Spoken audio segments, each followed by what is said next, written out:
वक्रतुण्ड महाकाय सूर्यकोटि समप्रभ निर्विघ्नं कुरु मे देवो सर्वकार्येषु सर्वदा। श्रुतिस्मृतिपुराणानाम् आलयं करुणालयं नमामि भगवत्पादं शङ्करं लोकं शङ्करम्।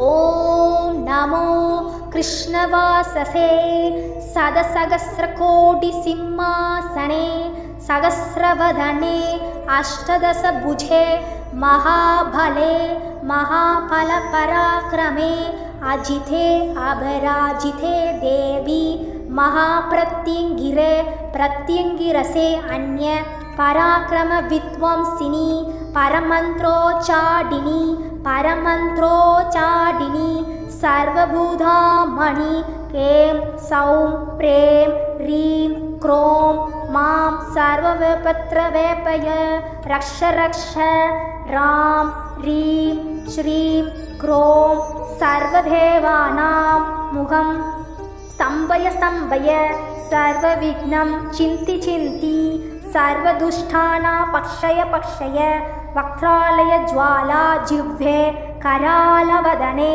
सर्वयन्त्राणि स्फोटय स्फोटय त्रोटय त्रोटय प्रत्यसुरसमुद्रान् वित्रावय वित्रावय सं रौद्रमूर्ते महाप्रत्यङ्गिरे महाविद्ये शान्तिं गुरु गुरु मां शत्रुं पक्षय पक्षय। ॐ रां ह्रीं श्रूं जम्बे जम्बे मोहे मोहे स्तम्भे स्तम्भे ॐ ह्रीं हं फट् प्रत्यङ्गिरे स्वाहा।